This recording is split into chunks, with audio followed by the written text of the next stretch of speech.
Hello, everyone. My name is Professor Bhaskar Somani, and I'm going to share with you the advantage of using the suction urethral access sheath. And I use the Seplu access sheath, which I think is brilliant. And I think suction sheaths are quite revolutionary and will change the game of endourology. So I want to share with you a case report of a 60-year-old female with a 21 millimeter impacted PUJ stone, previous history of emergency sepsis and stent, and the preference of the patient was a ureteroscopy. So for this, we use a single-use Pearson digital flexible ureteroscope and the Seplu suction sheath. And the reason for using the suction sheath was to minimize operative time, lower the internal pressure, and remove fragments with suction. The internal pressure is directly linked to the incidence of infections and sepsis, and this would allow you to minimize that, and of course, keeping the operative time low as well. So just to recap, the suction sheath is straightforward to use. You put it like a normal ureteric access sheath, but then the flexible tip allows you to put it beyond the renal PUJ into the renal pelvis. And actually, you can navigate with the help of the ureteroscope to whichever calyx you want it to be. What are the advantages? I think they have really been very well designed because the tip is flexible, so you still have to be careful, bearing in mind, but you can then navigate it past the PUJ into all parts of the pelvic system. It just allows you to suck out not just dust and debris, but even fragments of a decent size.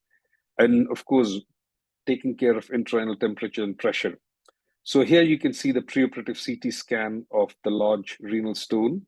And I'll share with you the video of how it went. So you can see the sheath in action. You can see there's a lot of inflammation in the PUJ, and the stone is quite impacted. And initially, we were struggling even with a small scoop.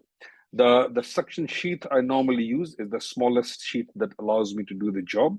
Here I'm trying to adjust my water pressure and the suction. And you do have to spend a little bit of time because it's impacted. I'm trying to disimpact the stone to try and get it in the kidney before I start really lasering it. So here I'm just about managing to disimpact it. Once the stone is disimpacted, you can then move it to the kidney, which is what I have done here. So you get a better view. And then the suction sheath comes into use because you can use the suction then. And here you can see I'm fragmenting the stone. And because of the suction, again, the view is very, very clear. The snow globe effect is minimized.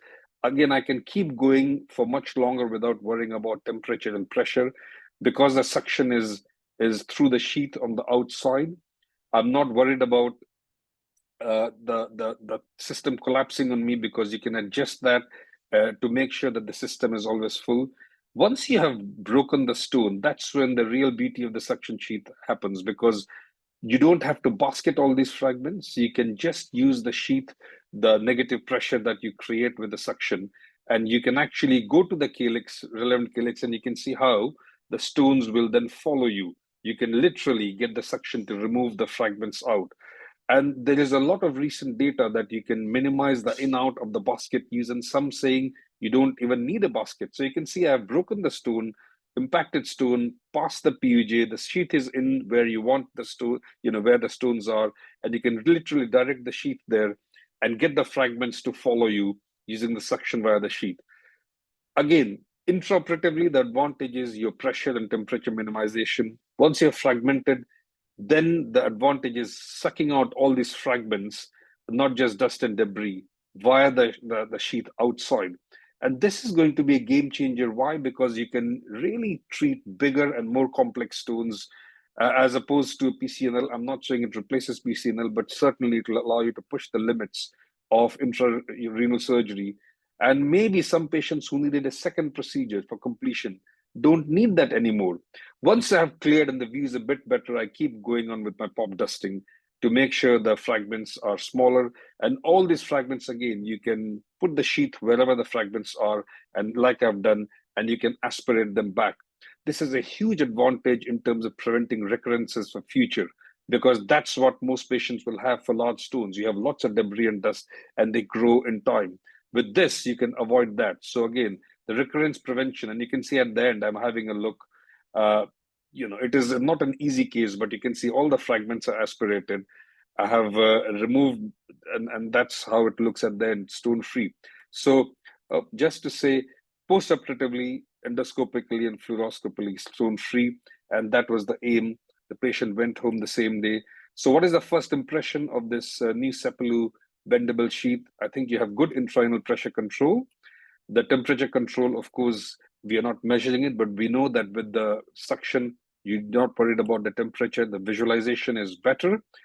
And the last of all, I mean, of course, the stone-free rate is much, much higher because you are taking out all this dust, fragments, etc., much more easily than you would have had when you had to basket. And you can't always remove everything when you basket. So it reduces recurrences, but also the procedural time.